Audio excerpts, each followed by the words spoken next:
This is definitely an attack. It will affect your child rearing. It will affect your education system. This is instructions for the teacher in the classroom to ask her or his students, how do people express their sexual feelings? What is abstinence? And here are some answers. Oral sex, masturbation, anal sex, massage, holding hands, touching each other's genitals, saying, I like you. And what they're doing is equating all these things. Saying, I like you is equal to anal sex. It is pornography. Men, especially on the house floor, did not want to look at. We couldn't show this on the television news, but yet we want our 4th grade children to be looking at this book. In the name of sexuality education, children are seeing obscene materials that have been ruled by Congress and by the Supreme Court impossible to show to children. An online CSE program for African youth called The World Starts With Me tells children that sexuality includes oral sex and masturbation. It then tells them it's their own choice if they want to lose their virginity. It shows children pictures of naked girls and boys in various stages of development, and then asks them to point out differences in their private parts.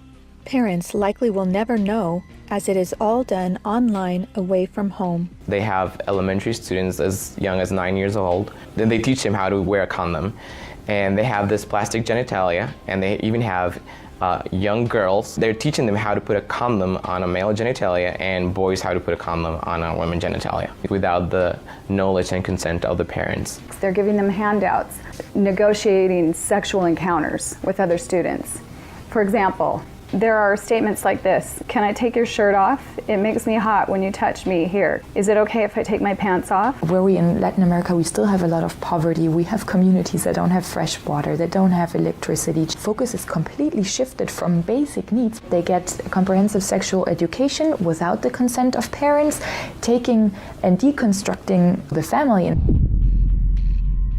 My brother Luigi and I had an opportunity to go to the United Nations and give a speech on the UN floor. I told them how Planned Parenthood was passing out a booklet for HIV positive youth at the United Nations called Healthy, Happy, and Hot. This is for the kids who have AIDS. It teaches about sexual pleasure through masturbation, with same-sex partners, and even if you are drunk. This pamphlet called Healthy, Happy, and Hot tells young people that you have the right not to disclose your HIV status to a sexual partner if you're not comfortable. It also tells young people that are HIV positive that if they decide with their partner not to wear a condom, that's their decision. The World Health Organization standards for sexuality education in Europe actually suggest that children ages 0 to 4 should be given information about masturbation and given the right to explore their gender identity. For ages 4 to 6, children should be taught about same-sex relationships and respect for different norms regarding sexuality.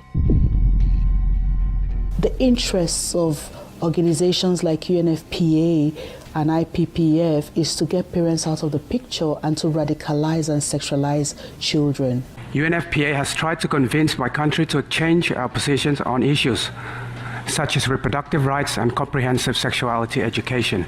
Madam Chair, does the UNFPA think it can do this because Nauru is the smallest member state of the United Nations? The Nigerian government was actually told by the Western countries that if they do not give in, that they will be denied foreign aid. On page 89 of a UNICEF-published Sexual and Reproductive Health Manual, UNICEF listed situations in which one can obtain sexual pleasure that included sexual responses directed towards inanimate objects, animals, minors, and non-consenting persons. In the context of the Sustainable Development Goals that determines the agenda for the next 15 years, the voice is very, very biased. It's just International Planned Parenthood Federation and their affiliates have a direct influence on the outcome documents, on what is established, what is negotiated at the UN.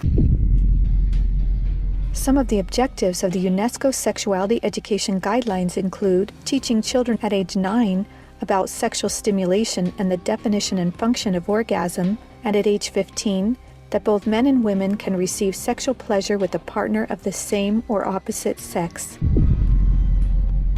The It's All One curriculum also promoted by International Planned Parenthood, reveals the multiple manipulative tactics used to indoctrinate and sexualize children through CSE.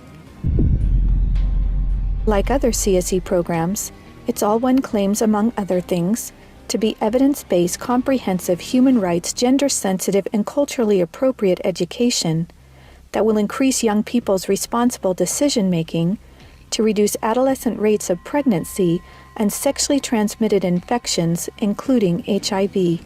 It's All One, however, like most CSE programs, is really just cleverly disguised abortion rights, sexual pleasure education, masquerading as human rights, gender, and sexual and reproductive health education. It aggressively promotes abortion.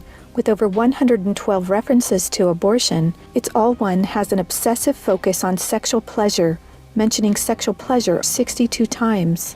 It promotes multiple sex acts and instructs children on how to stimulate themselves or their partner to orgasm. To explore their readiness, children fill out a worksheet that infers children are ready to have sex when you are feeling sexually attracted to the other person, and when you're feeling comfortable about telling the other person what feels good sexually. It teaches that human rights encompass sexual rights, including alleged rights to all persons to sexual expression and the right to seek sexual pleasure. Hooking children on sex is a multi-billion-dollar business for Planned Parenthood and other similar organizations. This is because children, or prospects, once sexualized, become Planned Parenthood customers, dependent upon their services. Comprehensive sexuality education programs are disguised under many names. They may be called comprehensive sex or sexual education, education on human sexuality, reproductive health education, information on sexual and reproductive health, family life education, teen pregnancy prevention, rape prevention, anti-bullying programs, HIV/AIDS prevention, and sometimes even abstinence or abstinence plus education. CSE programs usually falsely claim to be age-appropriate, evidence-based, healthy sexuality education that will prevent teen pregnancy, sexual abuse, STDs, and HIV. One of the handouts that concerns me the most is called the Genderbread Person. They teach that gender is a spectrum, that you can choose to be whatever you want. You could be all female one day and the next day feel like you're neither female or male. Frankly, it's confusing. It's a mental molestation. We're confusing these kids as to what they are. From a medical perspective, when sexual freedom is the priority, then sexual health is going to suffer. There are laws in Oregon where children as young as 15 can get taxpayer-funded sex changes without parental consent. You can't have an aspirin at school without parental consent. However, a student could make these life-altering, permanent decisions without their parental knowledge or consent.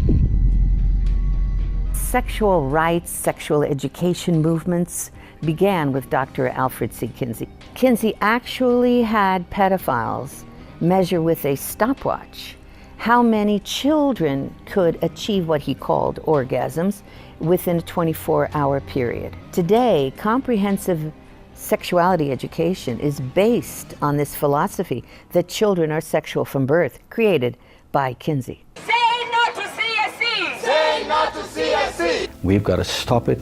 We've got to use everything at our disposal. We have to stand together to stop this attack against our children. And they have all this funding and this organization, but we know that if we stand together, we can do something for the family, for the children. We stopped the Kinsey sexuality education program in Croatia. It is time for parents to say, no, my family is mine. My wife is mine. I am hers. Our children are ours. Band together and find ways to stop it from entering your country. Men have to rise up, defend their family. On matters sexual, the fathers have got to stand up. Say, you have no place talking sexuality to my children. We resist it, even with our lives, because that's what life is all about. It's happening on our watch. If we don't do something about it, it is all of us that carry that guilt. To learn more and to sign the petition to stop comprehensive sexuality education, go to stopcse.org. Together, we can and will protect the world's children.